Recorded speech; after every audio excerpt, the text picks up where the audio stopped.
There is a moment, often quiet and almost imperceptible, when the soul realizes it is tired of noise, tired of waking with a pulse that races before the day begins, tired of carrying a mind that feels like a crowded marketplace, tired of chasing a life that looks full yet feels hollow. If prosperity were only numbers, you might already have enough, but your body tells another story, your breathing tells another story, your sleep tells another story. The nervous system keeps the score. Alerts spike the amygdala, thoughts scatter, focus thins, and joy slips through the fingers. In that quiet moment, Psalm 1 appears like a doorway in an ordinary wall, and King Solomon's wisdom stands at the threshold, not to scold you, but to welcome you into a different way of being prosperous, slower, steadier, rooted. You have tried to be everything for everyone, and the cost shows up in small ways that are not small at all. The sigh before opening your messages, the tension between your shoulder blades, the way you delay decisions because your mind is saturated with conflicting advice. There is no shame in this fatigue. It is what the human brain does under constant pull. Too many voices, too many velocities, too many value systems tugging at your attention. When you feel scattered, it isn't a moral failure. It is a sign that your inner ecology needs tending, that your inputs need pruning, that your focus requires protection. Psalm 1 dignifies that ache by naming the difference between pathways that drain and pathways that nourish. And Solomon's counsel offers not a lecture, but a lamp. Prosperity begins not with sprinting, but with placement, not with louder plans, but with wiser patterns, not with a rush of new tasks, but with the courage to choose where you will be formed. Scripture's imagery is tender and practical at once. A person like a tree planted by streams of water, whose leaf does not wither, who bears fruit in its season. Solomon understood that wisdom is not merely information stored in the head. Wisdom is architecture for the heart, structure for the day, boundaries for attention, and a way of walking that guides desire home. This is practical spirituality. You align your rhythms with what is true, and your emotions, like water finding a channel, learn a calmer flow. This is emotional neuroscience in daily clothes. Repeated focus reshapes pathways, delight stabilizes effort, and peace becomes a practice you can feel in your chest. If you have felt alone in your confusion, hear this with gentleness. You are not confused because you are weak. You are confused because your counsel has been crowded.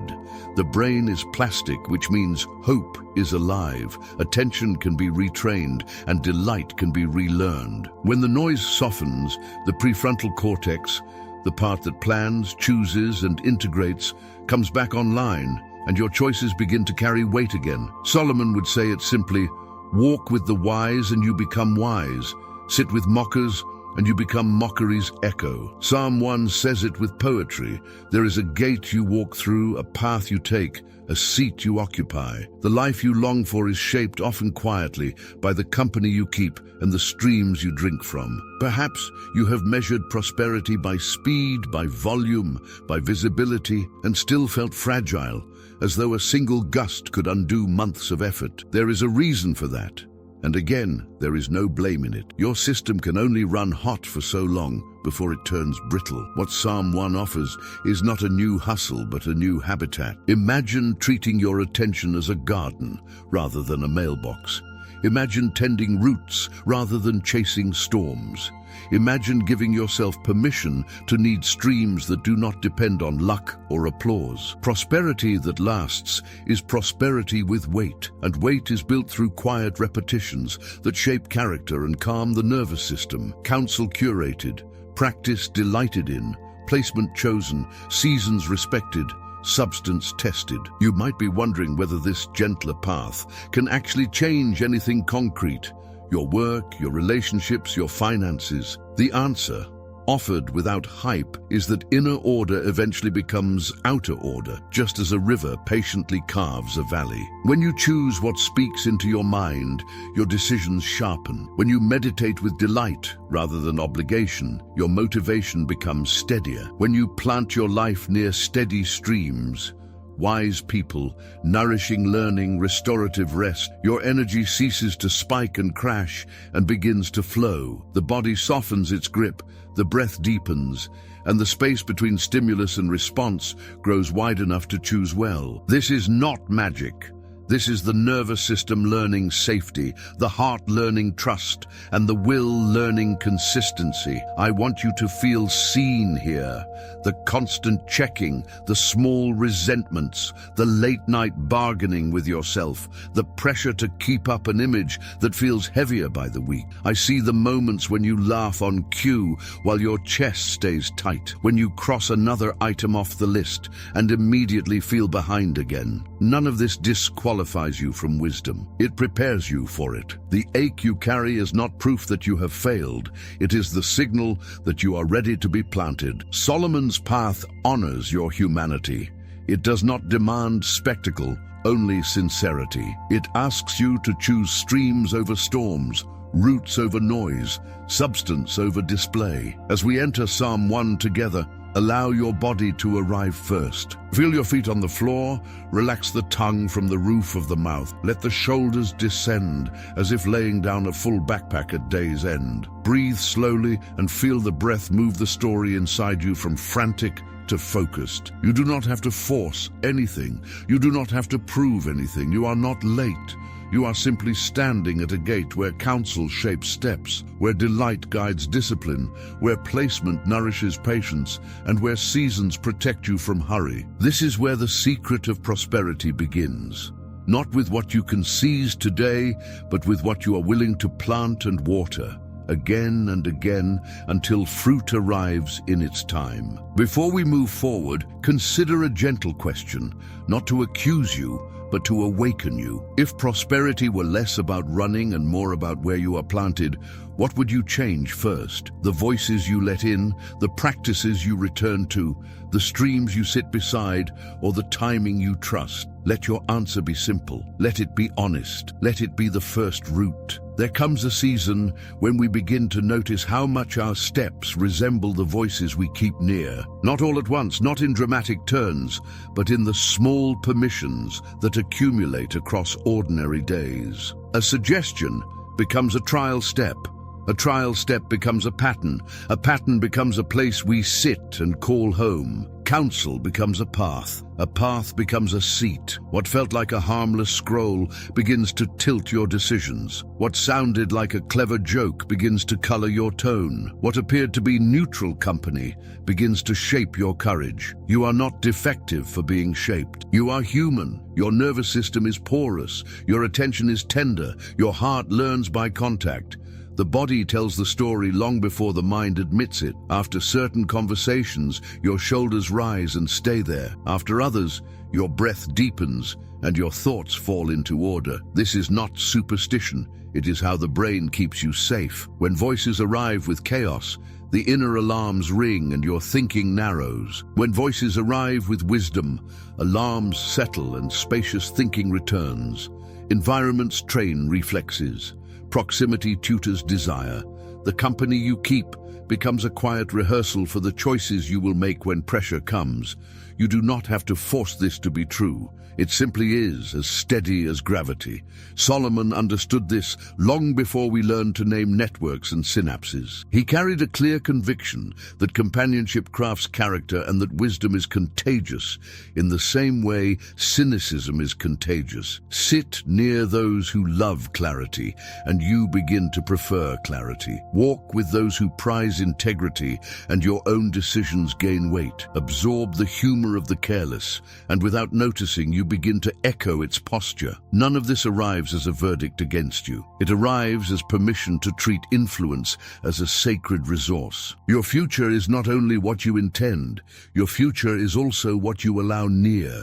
There is a gentle practice that often marks the turn. Someone quietly reduces the noise, not forever, just long enough to hear their own conscience again. A short counsel fast, a few days where the loudest or most corrosive voice goes silent, can be enough to let calm return. People are surprised by what they feel. They notice that a single missing stream of sarcasm lowers the temperature of the day. They notice that replacing one shallow source with one steady voice begins to restore patience.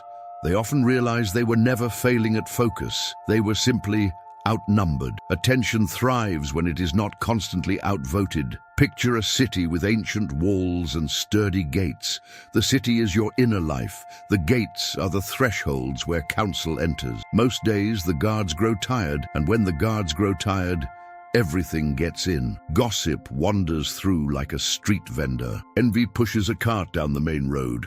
Panic runs ahead shouting news that is not really news.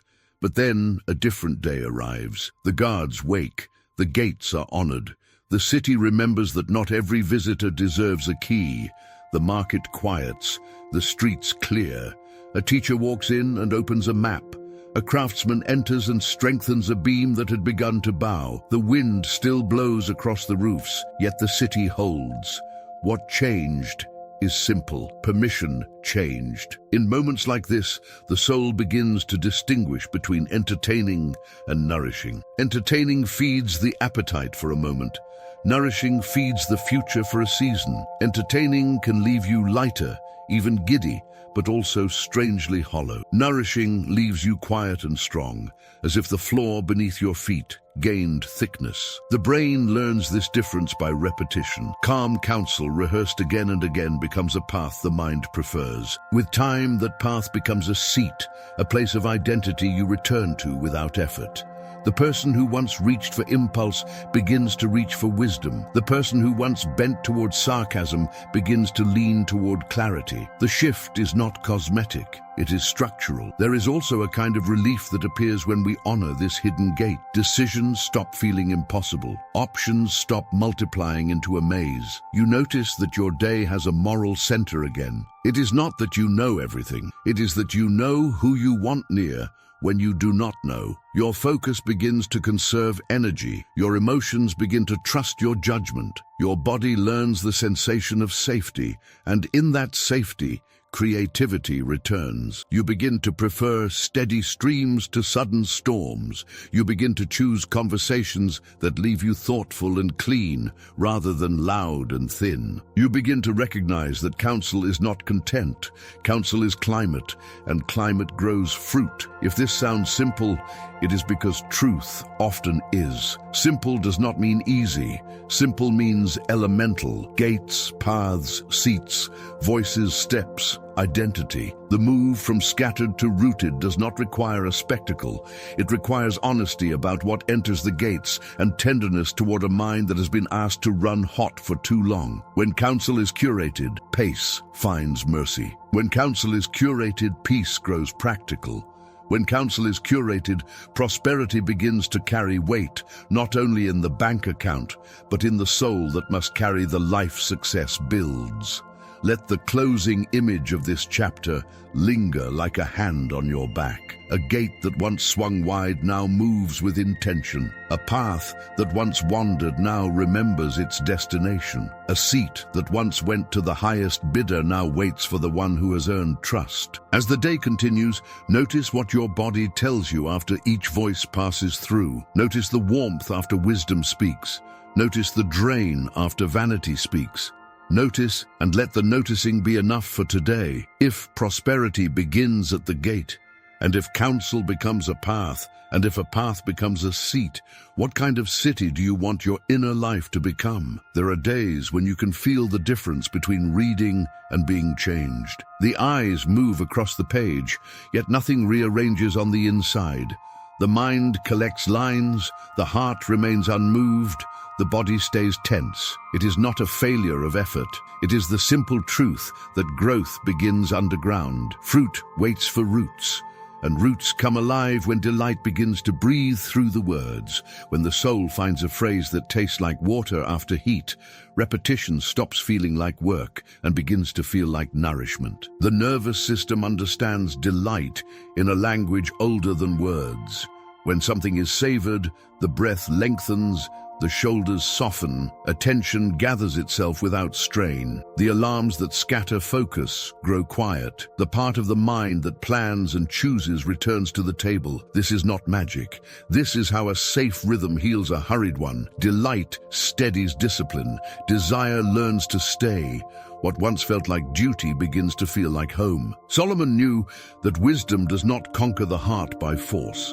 Wisdom wins by beauty and by steady return. The soul does not thrive on volume. The soul thrives on meaning repeated until it becomes memory. Many voices promise change through more noise.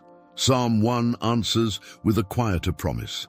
A person who delights in the teaching of the Lord becomes like a tree planted near water, not a flash of green, but a living thing that endures both heat and wind. Not a sprint of inspiration, but a rooted presence that knows its season and trusts its timing. Imagine a simple morning that belongs to anyone who is tired of being scattered. No fanfare, no performance. A phrase from Psalm 1 rests on the tongue like bread that finally fits the hunger. The lips move softly. The heart listens to its own voice and believes it a little more each time. The mind does not wrestle, it returns. The phrase becomes a small light that holds its glow through traffic, through emails, through the long stretch of ordinary work. Evening comes, and the same phrase meets you at the door. The language of the day begins to take the shape of that one line. Repetition has become refuge. Some people describe this as chewing. The first pass gives shape. The second pass gives taste. The third pass releases what the first could not. Slow return extracts the nutrients quick reading leaves behind. The soul is not a warehouse for facts. The soul is a living field. Seeds do not grow under floodlights and constant motion. Seeds grow when water finds a path and keeps returning the same way. The mind learns that path. The heart begins to trust it. The body follows with a calm that can be felt in the chest and along the back of the neck. The modern pull is toward more content and faster consumption. The result is an appetite that never catches up with itself. Growth arrives in another way. Growth arrives when a person chooses a smaller table and finally tastes what is served. One phrase repeated morning and night can do what an hour of skimming cannot. It gives the day a spine. It teaches the tongue new words. It writes patience into the muscles. It meets confusion with a single clear line until confusion loses its voice. There is a quiet kind of strength that forms when delight leads the way. Work no longer relies on adrenaline to get moving. Focus no longer requires crisis to wake up. The inner climate becomes less storm and more river. The face softens. The gaze steadies. Decisions no longer shake as much, because they rise from a place that has been watered. A person like this begins to feel older than their years in the best sense. Not tired, seasoned, not hard, rooted. Their words carry weight because their heart has been sitting near a stream that never runs dry. Some will say this sounds too gentle to be effective, yet gentleness is not weakness. Gentleness is controlled strength. A tree that survives heat is not frantic. A tree that keeps its leaf is not desperate. Its secret is not effort without end. Its secret is placement and a love for the water that returns. Delight is that water for the inner life. Delight turns truth into food. Delight turns repetition into rhythm. Delight turns the day into soil where wisdom can grow without being uprooted by the next loud thing. Hold a final picture before the next step. A single phrase from Psalm 1 lying in the heart like a cool stone in the hand. The mind turns it and finds new edges. The breath accompanies it. The day learns to move to its cadence. The leaf does not wither. The fruit waits for its season. Yet already there is a change that can be felt if you listen with the body. There is less hurry. There is more clarity. There is a steadiness that does not need applause to keep going. If delight directs discipline, which line will you love long enough to let it change the way you move through today? There comes a kind of tired that sleep cannot fix. The head wakes early and surges forward. The chest feels tight before breakfast, and every hour asks for more speed than the hour before. The calendar looks full, yet the spirit feels thin. Work keeps moving, yet the roots feel loose in the soil. This is the fatigue of running without a river. The body knows it and sends signals that are easy to ignore. Shoulders rise and forget how to fall. Breathing grows shallow and forgets how to deepen. Attention splinters and forgets how to gather itself. Psalm 1 answers this ache with a quiet picture. A life planted near streams, a leaf that does not wither, fruit that arrives in season. The promise is not about pace. The promise is about placement. Placement is the habitat of the heart. Habitat is stronger than hurry. A tree thrives because of the ground it chooses, the water it receives, and the shelter it trusts. The same is true for a soul that wishes to prosper with weight and peace. The streams in this picture are not accidents. They are chosen paths where nourishment returns. They are rhythms that bring the mind back from the edges. They are relationships that speak truth without noise. They are boundaries that guard the hours from constant theft. When life is placed near these streams, energy does not spike and crash. It flows. When life is placed far from them, every victory feels fragile no matter how fast it came. The nervous system shows why this matters more than ambition alone. Safety and steadiness bring the thinking part of the brain back to the table. Under constant hurry, the body releases chemicals that are useful for a sprint and destructive for a life. Focus narrows, memory frays, and choices begin to wobble. Near steady streams, the alarms settle. The chest opens, the breath slows, attention widens and can finally hold both detail and meaning at the same time. This is not theory in a book. This is the felt difference between a day driven by fear and a day guided by wisdom. Placement before pace, again and again, until the truth makes its home in the body. In the language of daily life, streams look ordinary. A conversation that realigns your motives without shaming you. A practice that keeps your inner world clear, even when the outer world shakes. A time of rest that is not an escape but a return. A mentor who reminds you of your calling without asking you to perform for approval. A learning rhythm that keeps your skills alive without shredding your patience. Each of these is a path where water comes back. Each of these is a channel where hope gets to travel without interruption. None of them feel spectacular. All of them are strategic. A life near such streams begins to feel heavy in the best way. It gains substance. It can be trusted with more. Solomon spoke of building before boasting. Wisdom builds a house and then fills it. Structure first and scale later. A hurried life attempts the reverse and then wonders why the frame bends under wind. Placement is structure for the invisible life. It is the lattice that holds the vine while it grows. It is the quiet strength that saves you from negotiating your values every time a new offer flashes across the horizon. When placement is honored, pace can be adjusted without panic. When placement is ignored, pace becomes your master and peace becomes a rumor you chase but never keep. Many live with the pressure to chase weather.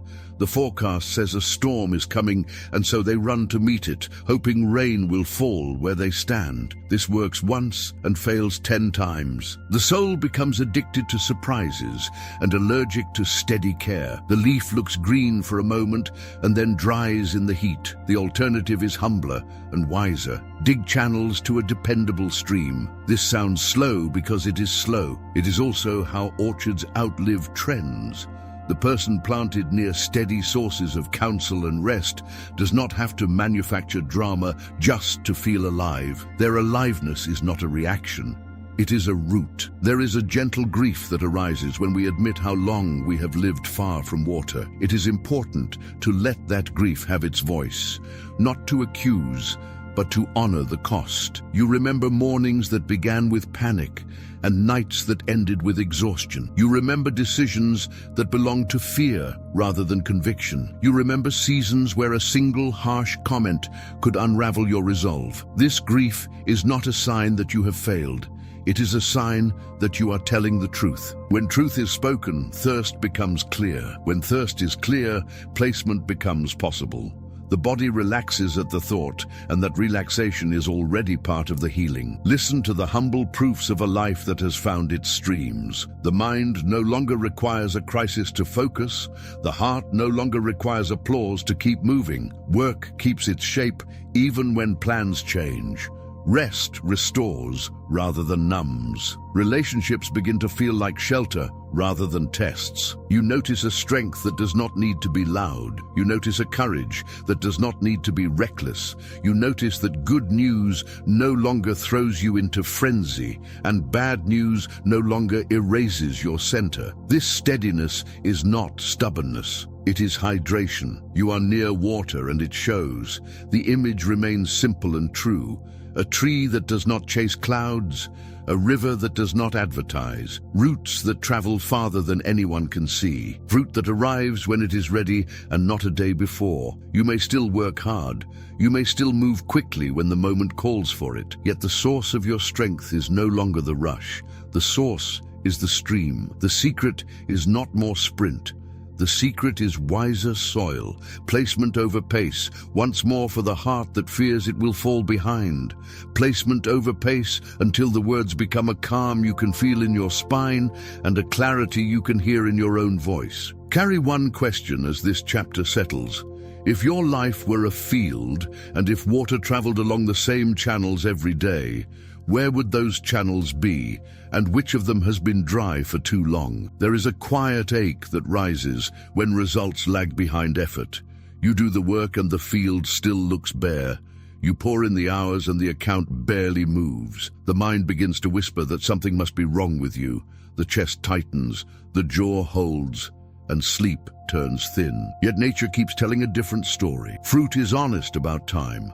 Roots ask for darkness before they ask for light. The truth lands softly and firmly. Growth is seasonal and worth the wait. Impatience makes a promise it cannot keep. It says that speed will save you and delay will destroy you. Under that pressure, the nervous system goes into alert. The breath goes shallow and the brain starts measuring everything in minutes instead of months. Decision-making shrinks. Creativity shuts the windows. Wisdom offers a different pattern. Let the inner life live by a calendar rather than a stopwatch. When the body feels safe, the thinking mind returns. Focus widens. Patience becomes practical instead of preachy. Solomon honored the long road. He spoke of diligence as a way of building strength into the frame of a life. Not flash, structure, not luck. Pattern. He understood that the same sun that ripens fruit can also scorch leaves when roots are thin. The lesson is simple, and it is kind. Protect the slow parts of the process.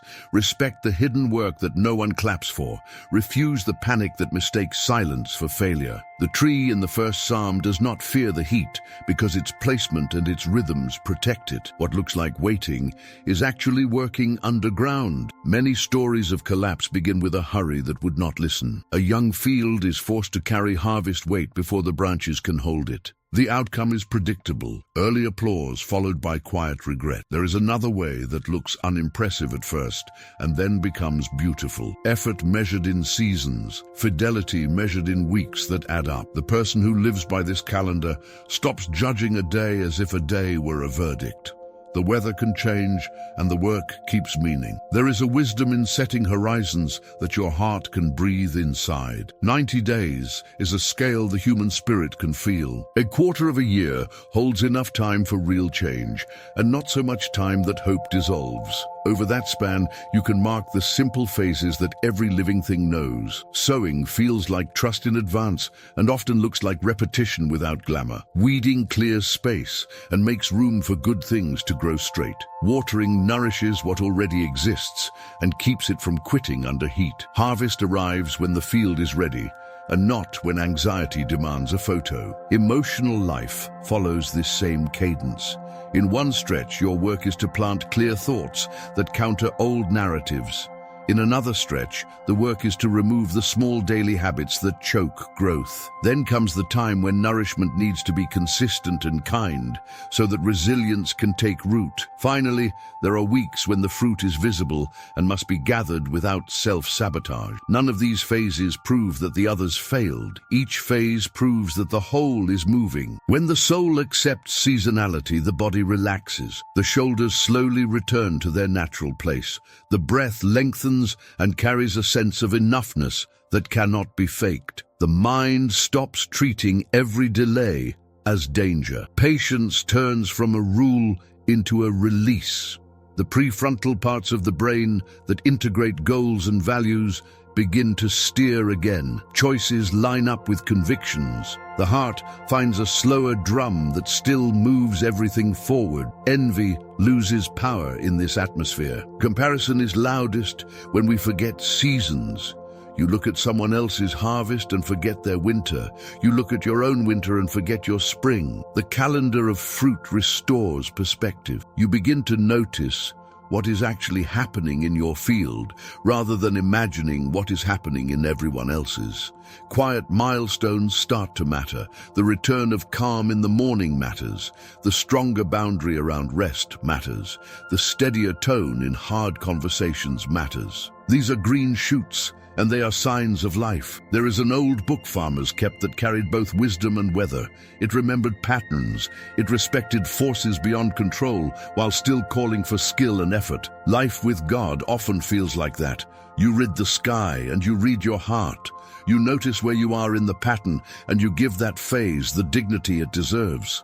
When clouds gather, you do not despair. When drought lingers, you do not accuse yourself. You honor the field with faithful care, and you trust the stream that keeps returning. Let this chapter settle with an image that holds, a tree that has learned to live by a deeper time. Heat comes and the leaf stays. Wind comes and the trunk bows without breaking. Then one morning the weight appears at the end of each branch, not a miracle that ignores the months, a harvest that honors them. If fruit has a calendar and roots have a dignity of their own, what season are you in now, and what becomes unnecessary once you accept that this is the season you are living? There is a moment when the heart can tell the difference between what looks strong and what is strong. The eyes are impressed by shine, the nerves are stirred by noise, yet somewhere deep in the chest you can feel the hollowness of a thing that cannot carry weight. Chaff lifts easily, it rises fast. It dazzles in the sun for a breath, then the wind moves and it is gone. A tree answers in another language, quiet, rooted, steady. It carries its own weather and does not borrow its worth from applause. Modern life trains us to confuse visibility with value. The stream rewards the flash that spikes attention. The brain releases little jolts of pleasure and asks for another show. This is chemistry, not character. It keeps the system hungry and restless. A life built on such jolts will always need a bigger spark to feel alive. A life that grows like a tree learns a different pleasure, satisfaction that lingers, peace that mounts slowly, confidence that sits low and wide like good foundations. This state is not loud, yet it is unmistakable in the body. The breath deepens. The shoulders descend, the gaze steadies. Solomon honored the kind of prosperity that has weight. The ancient word for honor carried the sense of heaviness, not a burden that crushes, a gravity that proves reality. When a person carries moral weight, their words land and their presence steadies a room. When a plan carries true weight, it holds under both praise and pressure. There is shine in that kind of life, but the shine is a byproduct. The point is substance, depth over display, being over image, endurance over sudden rise. You can feel the difference in the patterns that repeat. Chaff lives by spikes. It wins one day and collapses the next. It chases storms and calls the chase courage. A tree lives by cycles. It drinks from the same streams and gains ring by ring what cannot be rushed. The stories it tells are not about meteors. They are about seasons. They are about roots that keep traveling in the dark until the right weather arrives. They are about branches that hold when they are asked to hold. They are about fruit that appears because the life beneath it is sound. Consider how true substance shows itself in ordinary ways. Character that keeps its tone when no one is watching. Consistency that remains gentle and strong through long stretches without applause. The kind of income that does not depend on the next adrenaline hit, but grows from honest service and clear value. The kind of presence that lifts a room because it loves people more than performance. These are not slogans. These are quiet measures you can feel when you lay your head down and there is no audience left to impress. There is also a simple way of sensing the truth when choices appear. If exposure were cut in half, would this still matter? If delay stretched longer than you like, would this still stand? If no one clapped, would this still feel right in the bones? If the cost rose and the gain slowed, would this still line up with who you are? These questions do not accuse. They reveal. What is light blows away. What is heavy remains. Often the test comes in small seasons that look like nothing from the outside. A person begins a work and refuses to posture. The numbers are modest. The tone remains clean. The work finds its shape and stays true to it. Months pass, and the audience that remains is the audience that cares. There is less noise and more nourishment. There is less strain and more strength. Then one day you notice that the roots have done their quiet labor. The weight is there. The work can hold what it could not have held earlier without breaking. Identity changes in this atmosphere. The self no longer leans on the next metric for proof of existence. The heart no longer checks the mirror every hour for validation. The nervous system settles into a wider window of calm. Decisions come from center rather than reaction. You feel taller inside your own life, not because you are perfect, but because you are planted. The need to be seen fades, and the desire to be real grows. You become less interested in storms and more interested in streams. Picture the ancient threshing floor at dusk. The grain lies mixed with husks. A worker lifts the mixture and lets the evening wind move through it. The light pieces fly and the good grain falls with a soft sound that is somehow satisfying to the soul. That sound is what a true life makes when the wind of pressure and time passes over it. It does not scatter, it lands, it gathers. It can feed others because it is not empty. It is not pretending to be heavy, it is heavy. Let the chapter close with a question that steadies the hands. When the wind rises over your plans and your identity and your hopes, what remains on the ground with a sound that says this is real and this will last?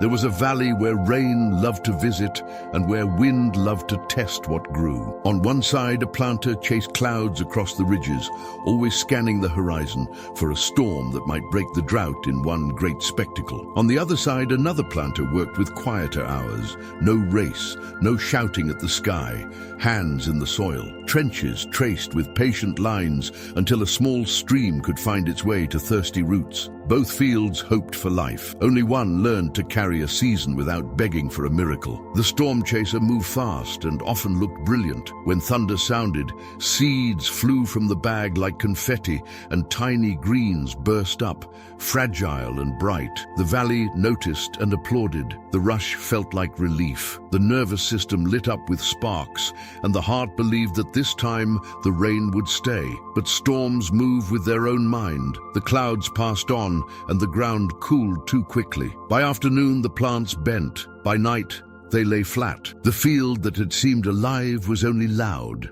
Across the low road, the patient planter knelt beside a trickle that did not impress anyone. A spade widened the channel by inches. Stones were shifted. Mud was cleared. Day after day, the stream learned a path and kept returning. When the sun beat down, the water stayed in the shade of the furrow. When wind rose across the grass, the water held its line. Neighbors watched and wondered why the work looked so small. The answer lived beneath the surface, where roots began to follow the cool touch of that faithful thread. Some mornings both planters met at the fence.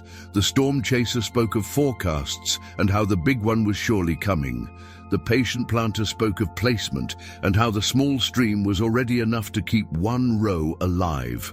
One poured energy into the sky and waited for proof. The other poured energy into earth and trusted the proof that slowly appeared. The difference could be heard if you stood still. One field crackled, then fell silent. The other field made a deeper sound, the low hush of water finding soil. Months turned, and the valley forgot about the early burst of color. The wind came back with its usual questions. It asked each field whether there was anything heavy enough to remain. On the storm chaser's side, there was a shimmer like a mirage, and then there was nothing. On the patient planter's side, there were stalks that swayed and did not break. They did not shout their strength. They did not perform. They simply held. Every ring inside each stem told the same story. Slow water, rooted time, hidden work. There was a day of harvest, and the sun rose soft as if it knew it was witnessing a quiet answer. The patient planter walked the rows with hands that had learned the weight of good grain. There was no hurry, because there had been no hurry along the way. The work matched the weather. The season matched the structure beneath it.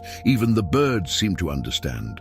They landed and lifted, and the stalks returned to their place. Strength in a posture that did not need to resist in anger to prove it existed. The storm chaser stood in a field that smelled like dust. In the distance, thunder rolled, as if to mock the memories of plans that never learned to stay. There was a sadness in that sight that did not accuse. It simply told the truth. Chasing weather cannot replace digging channels. Hoping loudly cannot replace tending quietly. The human heart learns this lesson when it is ready. Sometimes it learns because it is tired of being disappointed by its own hurry. Sometimes it learns because it envies a peace that does not depend on crowds. As the valley settled into evening, the patient planter gathered a sample and walked it to the threshing place at the edge of the village. A gentle wind moved over the floor. The light pieces lifted and drifted into the dusk.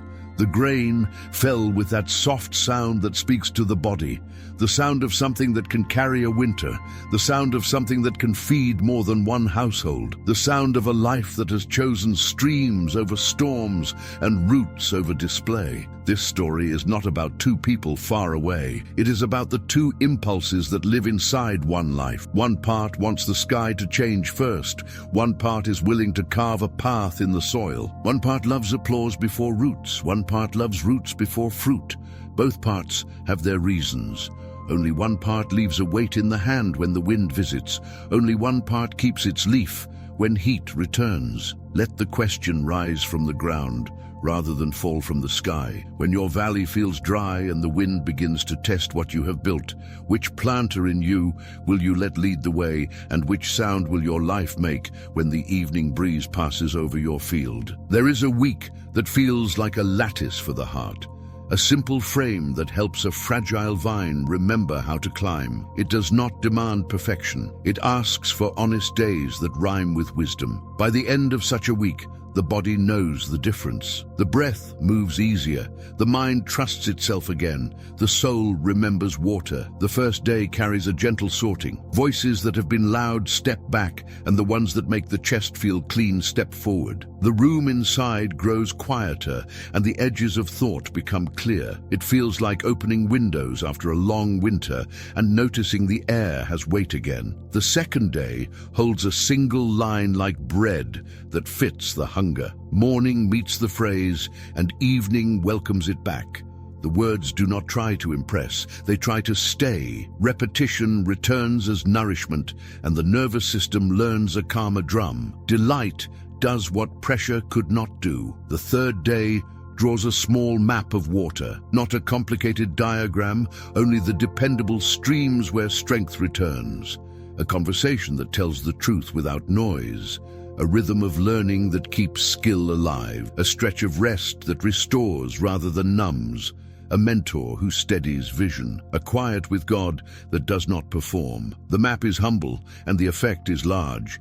Energy begins to flow instead of spike and crash. The fourth day speaks the language of seasons. A person looks at their field and names the phase without shame. Some weeks are for sowing, and they feel like trust that has not yet been seen. Some weeks are for weeding, and they feel like making room for what is better. Some weeks are for watering, and they feel like faithful care that no one claps for. Some weeks are for harvest, and they feel like gratitude with work still to do. Naming the season takes the panic out of the clock. The fifth day is strength with a clear edge. One focused window of work, not frantic, not scattered, simply faithful from start to finish.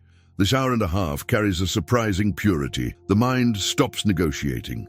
The hands know what to touch. When the window closes, there is no shame hanging in the air, only the kind of tired that sleeps well. The sixth day opens the hand. A seed of generosity leaves the grip, and the inner weather changes. Scarcity loosens its hold. Fear loses a little volume. The heart remembers that rivers move because they give themselves away. Prosperity begins to feel communal and not only personal. The face softens in a way that numbers cannot measure. The seventh day is a Sabbath for the glowing world. Screens grow quiet and time recovers its natural speed.